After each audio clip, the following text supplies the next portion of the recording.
Merci Alex, merci Dr Lidvac d'être avec nous aujourd'hui. Merci à tout le monde d'être là.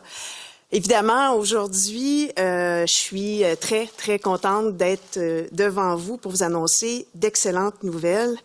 Dans un premier temps, je pense que c'est important de dire à quel point c'est encourageant de voir que grâce aux efforts de la population, grâce à la vaccination, on s'en va tranquillement vers la reprise de nos activités préférées, puis vers aussi le fait qu'on va pouvoir retrouver nos proches. Alors, j'en profite pour saluer la créativité, pour saluer la résilience, la patience aussi de tous nos partenaires en sport et en loisirs. Et aujourd'hui, je ne pourrais pas faire cette annonce si ce n'était pas de votre précieuse collaboration que vous démontrez toujours et particulièrement depuis la dernière année. Alors, je sais que c'était très attendu, alors je suis devant vous pour vous présenter notre plan de reprise des activités sportives et récréatives pour l'été. Tout ce qui suit pourra se faire si et seulement si la situation épidémiologique continue de s'améliorer. Et ça, je pense qu'il faut toujours le mentionner, il ne faut pas baisser la garde. C'est très important pour la suite des choses. Donc, les directives que je partage aujourd'hui ont été, comme toujours, élaborées avec la Direction générale de la santé publique. Encore une fois, merci, Dr Lidvac, de votre présence aujourd'hui. On se rappellera que le premier ministre a mentionné que vers la mi-juin, la plupart des régions, en fait plusieurs régions, pourront passer au palier jaune. Alors ça, c'est un élément très important dans l'annonce aujourd'hui. De sorte que dans les régions qui passeront en jaune, les sports et les activités de loisirs supervisés seront permis à l'extérieur en groupe de 25 personnes à compter du 11 juin. Les contacts brefs, comme ceux au soccer, au baseball ou au volleyball notamment, seront permis. En somme, dès le 11 juin, dans la majorité des régions, les activités les plus populaires, comme je le mentionnais, le baseball, le soccer, pourront reprendre selon les protocoles des fédérations. À la fin juin, le premier ministre aussi le mentionnait, la majorité des régions devraient passer au palier vert. Donc, en zone verte, il sera possible d'organiser des compétitions et des tournois. Il sera aussi permis d'accueillir des spectateurs, conformément évidemment aux mesures concernant les rassemblements extérieurs dans un public. Les activités pourront se dérouler en groupe de 50 personnes. À l'intérieur, il sera aussi possible de pratiquer des sports et des activités de loisirs supervisés en groupe de 25 personnes maximum avec des contacts brefs. On parle encore une fois des zones vertes. Le 25 personnes ne comptabilise que les personnes sur le terrain en train de jouer. Des événements extérieurs de plus grande envergure pourront aussi se tenir partout au Québec à partir du 25 juin. Les organisateurs de ces événements doivent se référer aux directives concernant les festivals et les événements. J'avais promis aux sports de combat de ne pas les oublier, alors je leur annonce qu'ils pourront reprendre à l'intérieur en zone verte. Encore une fois, là, si tout le processus se déroule comme prévu, à la fin juin, là, il pourra y avoir une reprise du sport de combat. Mais évidemment, ils peuvent faire l'entraînement, là, mais un combat proprement dit pourra se faire en zone verte. Il ne faut pas oublier, par contre, que ce ne sont pas nécessairement et automatiquement toutes les régions qui passeront au jaune.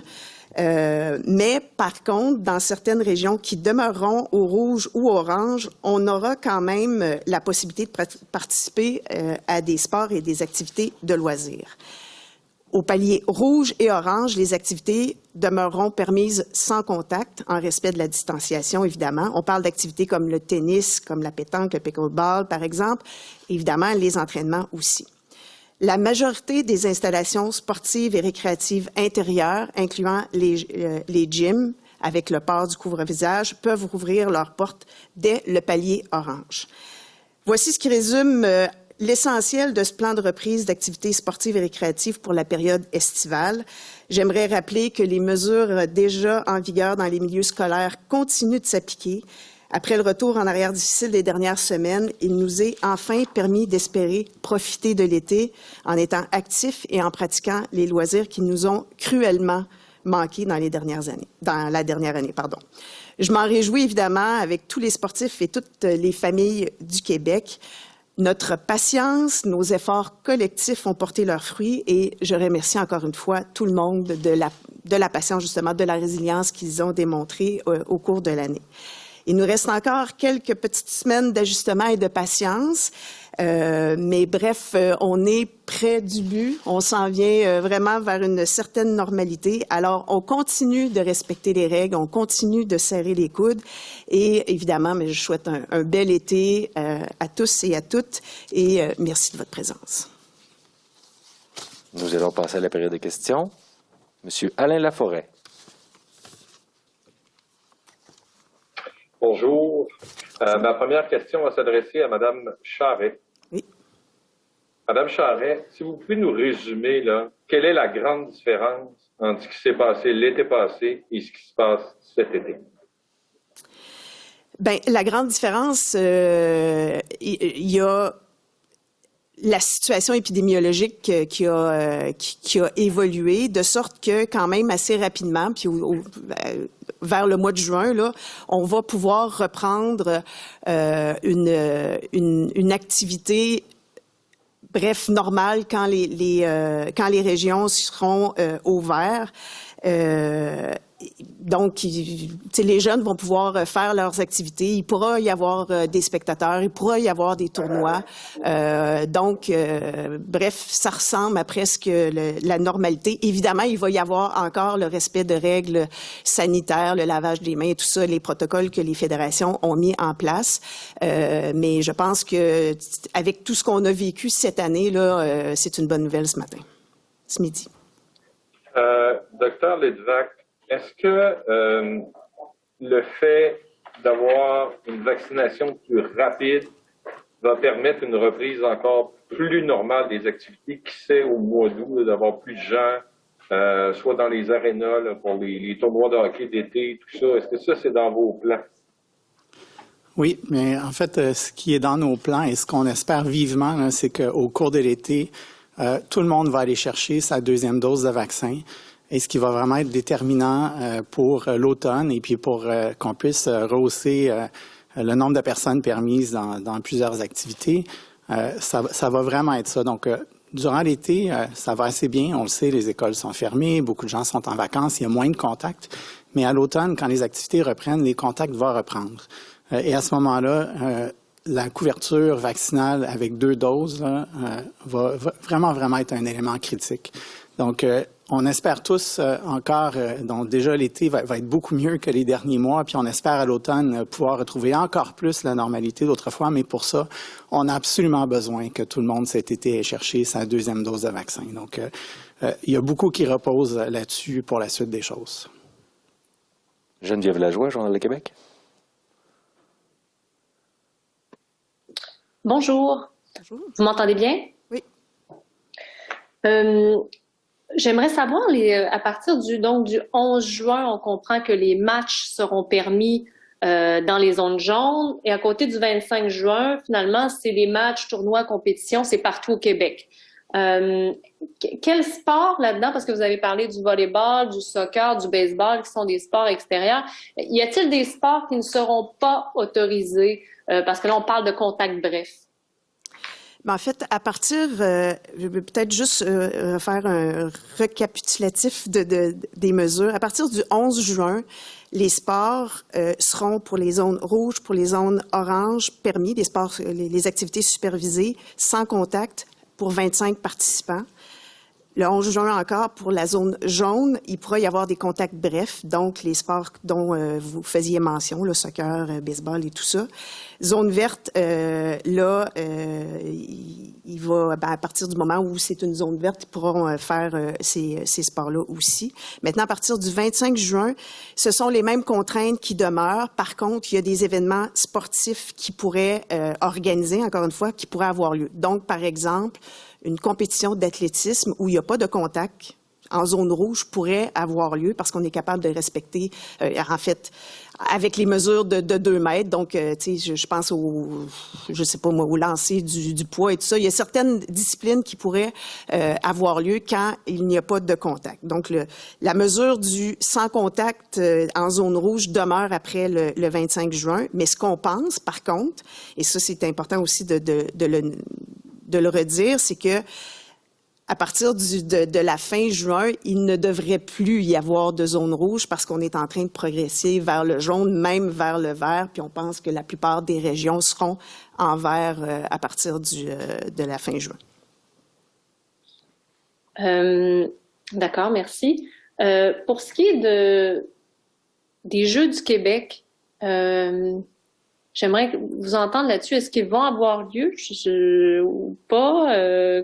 Qu'est-ce qui se prépare pour ça? Parce que c'est des gens de partout au Québec, donc, qui se rendent à un endroit. Est-ce qu'ils vont avoir lieu? Finalement, il avait été reporté de l'année dernière.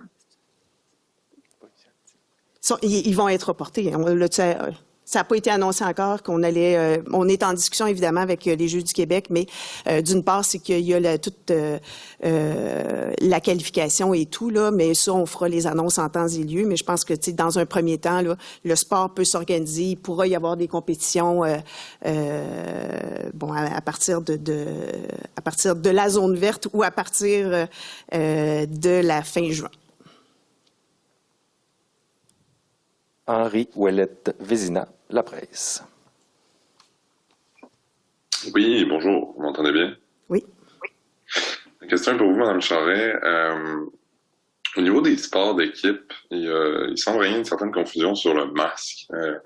Beaucoup de fédérations qui nous disent qu'ils n'ont pas encore l'information à savoir si il va être nécessaire d'en porter dans les sports d'équipe, justement, qui vont être autorisés. Est-ce qu'on peut avoir des précisions à ce chapitre? Est-ce qu'on doit porter le masque en pratiquant ces sports-là? Ouais, en fait, dans les zones jaunes, ça c'est dur à dire, zones jaunes et les zones vertes, le masque n'est pas porté. Dans les zones rouges, dans les zones oranges, on se souvient que les contacts ne sont pas permis, donc ce qui veut dire qu'on reste à 2 mètres et on dit que tant qu'on reste à 2 mètres, on n'a pas à porter le masque. Par contre, il y a certaines organisations qui disent de porter le masque parce qu'ils sont pas capables de respecter le 2 mètres tout le temps, mais encore une fois, là, on est dans la progression vers la zone jaune et la zone verte et ça, il n'y a pas de port de masque qui est prescrit. Excellent, merci. Question pour M. Lévesque. Vous parliez tantôt de la deuxième dose, de la couverture vaccinale à la fin août qui va être hyper importante. À quel point cette couverture-là, au fur et à mesure de l'été, au fur et à mesure qu'on augmente aussi la couverture vaccinale chez les jeunes, va venir modifier ou ajouter des allègements au plan qu'on présente aujourd'hui? Bien, ce qui est vraiment prévu, c'est que la prochaine vague d'assouplissement soit planifiée à compter de la fin d'août et au courant de l'automne. Donc, c'est peu probable qu'en cours d'été, là, pour répondre à votre question, qu'on change les règles. Mais rendu vers la fin du mois d'août, moment où la plupart des gens auront eu accès aussi à la deuxième dose, puis avant la rentrée de l'automne, il va y avoir une autre série d'assouplissements. C'est ce qui est annoncé par le premier ministre. Qui allait être envisagé, puis encore une fois, qui vont dépendre de jusqu'où on va se rendre dans cette couverture vaccinale, puis également de la situation épidémiologique qu'on va observer d'ici là. Je pense que tout le monde le sait, il y a encore des éléments imprévisibles, notamment les variants et différentes choses comme ça qui pourraient venir un peu modifier ce qui se passe. Mais notre meilleure protection va demeurer la vaccination, puis notre meilleur moyen de se protéger contre ces imprévus-là, c'est la vaccination. Olivier Bossé, Le Soleil. Bonjour à vous deux. Je veux juste être certain de bien comprendre le calendrier. J'étais resté sur l'impression que le calendrier présenté par le premier ministre, le changement de zone jaune et vert, était le 14 et le 28. Là, vous me parlez du 11 et du 25. On gagne une fin de semaine, tant mieux, mais pourquoi? En fait, la santé publique était à l'aise avec ces allègements-là. Maintenant, quand même, il y a un bénéfice parce que c'est pas nécessairement relié avec le changement de zone. Il y a un allègement qui fait en sorte que maintenant, par exemple, en zone rouge, on passe de 8 participants à 25 participants au mois de juin. Donc, on n'attend pas le changement de palier parce que pour certaines régions, ça pourrait ne pas arriver. Alors, c'est pas en lien direct. Il y a quand même, l'annonce est comme en deux temps. Il y a d'une part un allègement au sein de la zone et il y a aussi un allègement vers les zones qui font en sorte qu'on déconfine davantage. Mais quand même, à partir du 11 juin, peu importe la zone dans laquelle on sera, il y a quand même des acquis qui se font. Donc, 25 personnes à l'extérieur, en zone rouge, en zone orange. Donc, on évolue là, la pratique sportive dans ce sens-là. Parfait. Et mon autre question est à propos du contrôle ou de la surveillance. Est-ce que ça revient aux fédérations à s'assurer que les mesures sont suivies ou c'est la santé publique qui va patrouiller ça?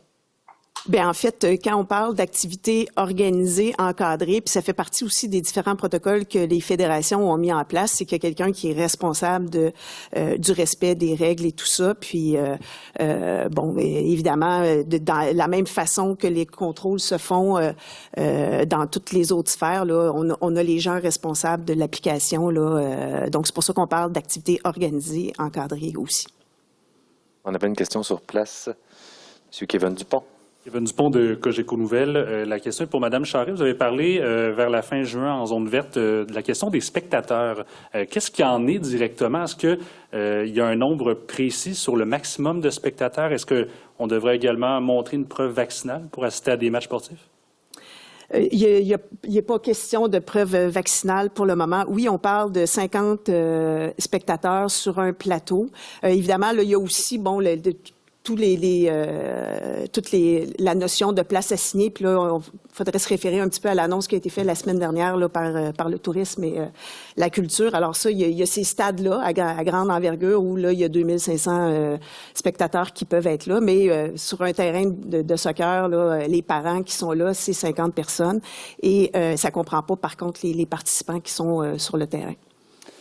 Et peut-être en relance également, vous avez parlé, ma collègue, vous parlez des sports comme le baseball, le soccer, le volleyball qui pourront reprendre. On sait qu'au Québec, il y a beaucoup d'organisations de deck hockey, de sports extérieurs justement qui touchent le hockey. Qu'est-ce qu'il y en est pour la reprise justement de ces organisations-là dans les zones? Oui. Ben en fait, il doit y avoir une personne responsable aussi dans leur association et tout ça qui va respecter les règles sanitaires, évidemment avec les mêmes directives, les mêmes mesures, respect de normes sanitaires et tout ça. Mais les sports là, qui sont organisés peuvent reprendre. Stéphane Turcot. Oui, bonjour. La question est pour Mme Charest. Si je comprends bien la situation, là, je vais un peu à l'avance. Pour l'automne, les sports, la reprise des saisons, que ce soit au hockey, au football, au basketball ou tout autre sport collectif, la présence des spectateurs, des amateurs, des parents va dépendre de l'efficacité de la deuxième dose, du pourcentage de la deuxième dose? Ben dans un premier temps, je pense que c'est déjà prévu même pour l'été là, parce qu'il y a aussi l'évolution vers la zone verte, parce que c'est ça l'objectif là, de s'en aller vers la zone verte le plus rapidement possible. Donc déjà là, c'est prévu à l'extérieur de 50 spectateurs qui peuvent assister à des parties sportives. Maintenant, à l'intérieur aussi, c'est prévu en zone verte qu'il y a 25 spectateurs qui peuvent aussi assister à un match de hockey, par exemple. Maintenant, évidemment, là, Dr. Lidvack en a parlé, on verra pour l'automne comment ça évoluera. Mais déjà, il y a une notion de spectateur qui est permise en zone verte. Merci beaucoup. Merci. Jean Carrier, Métro-Média.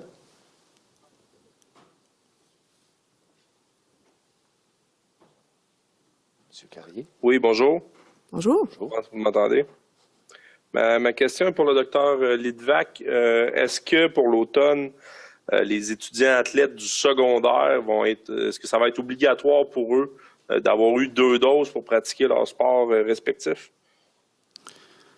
Okay. Ben, actuellement, là, il n'y a pas de plan définitif pour l'utilisation d'un passeport vaccinal, mais il y a encore des discussions qui vont avoir lieu sur comment, dans certaines situations, ça pourrait être utilisé à l'automne, mais il n'y a rien de décidé là-dessus encore. Donc, je peux rien vous dire sur des cas particuliers comme ceux-là.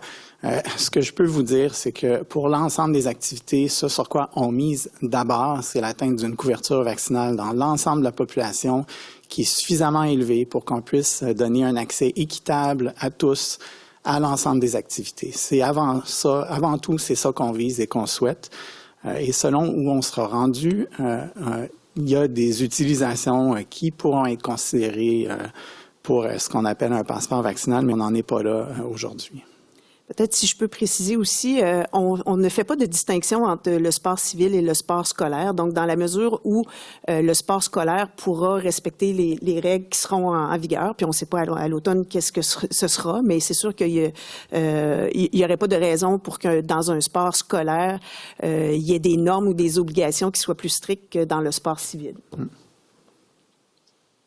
Mais en sous-question avec Mme Charret, à quel point ça commence à être urgent d'être en mesure, je dirais, de revenir à un semblant de normalité pour les étudiants athlètes à l'automne, sachant que, exemple, présentement, il y a un exode vers les prep schools de nos meilleurs athlètes qui décident d'aller jouer aux États-Unis présentement? Bien, en fait, je pense que dans un contexte où le sport, les activités physiques sont très importantes pour tout le monde, pour nos athlètes évidemment d'élite et pour nos athlètes qui le font juste pour le plaisir de bouger. Je pense que c'est très important. Maintenant, évidemment, il faut le faire dans le respect des directives de la santé publique. Maintenant, moi, je pense que ce qu'on annonce aujourd'hui, qui vient vraiment amener une certaine normalité dans le sport, ben ça laisse présager que à l'automne, à la rentrée scolaire, nos athlètes vont pouvoir retrouver leur programme sportif très proche de ce qu'ils connaissaient. Alors, ça, je pense qu'on peut s'en réjouir, mais évidemment, encore une fois, tu sais, il y a comment l'été va évoluer, puis ce sera très important. La vaccination qui est très importante, mais aussi quand même le respect des mesures sanitaires qui seront encore en place pour justement faire en sorte que nos jeunes puissent retrouver leurs activités puis leur entraînement comme ils le souhaitent et comme ils le font d'habitude. On va passer en anglais. Matt Grillo, CTV. Yeah, hi, good afternoon. I was just wondering, could we get a summary of these measures? I know there's a lot of details, but perhaps just a summary in English? Yeah, of course. What we're announcing today is that starting June 11th, whatever the zone you're in, there's going to be a wider number of athletes that can participate in organized activities. So starting June 11th in the red zone, you're going to be having 25 participants with no contact, but so you can have a fair practice of soccer, respecting, of course, the measures, and it's going forward. And in the yellow zone, you can have 25 participants with brief contacts, and in the green zone, you can have actually 50 participants, and you can also have tournaments and games and competitions. And then June 25th, you can have outdoor events, like mass outdoor events, respecting, of course, the measures that are in place and were announced last week. Yeah, that's the big part of the announcement. But we also reminded that we're leading towards moving from one zone to another, so we should be expecting in mid-June to have most of the region in yellow zone, and by the end of June to have most of the region in green zone. May I add? And just Just one thing to make sure it's perfectly clear. The limit that's being increased to 25 for supervised activities in all zones applies only to outdoor activities. I just wanted to make sure that that's perfectly clear. Yeah. And Dr. Litvak, I just have a question with regards to parents specifically. We know these events or these games and practices can be social events for parents, and they build friendships. What message would you have for parents going forward this summer? Okay, so parents that are going to go see their children play and that will likely want to socialize with fellow parents, well, that is going to be allowed, and just as it is as it will be allowed to hold activities or group activities in any public space. The number will be limited, which means that parents will have to choose one or the other parent most likely so that we can respect the limit, especially for large activities where there might be a large number of children playing at the same time. But besides that, what's important is that people continue respecting basic measures. So keeping their distance from people that we do not live with, wearing a mask at any time we might be at risk of becoming in closer contact with someone. So the same measures that we've grown used to and accustomed to over the past year continue to apply. And so long as people continue to respect them, and they'll be outdoors in many cases, we think they'll be safe. So it's going to be a lot more like normal in that regard, too, for parents who want to go see their children play and socialize a little bit amongst themselves. Monsieur Audureau, CBC Montréal.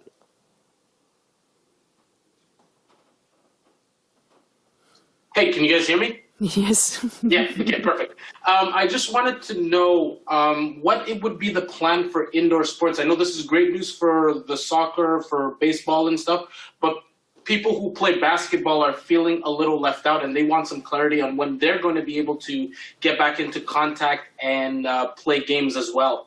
Yeah, well, in the green zone, the sports like basketball or indoor or hockey, the sports that are played inside will be allowed to have games and have tournaments when they become in the yellow zone, not in yellow zone, in green zone. Sorry.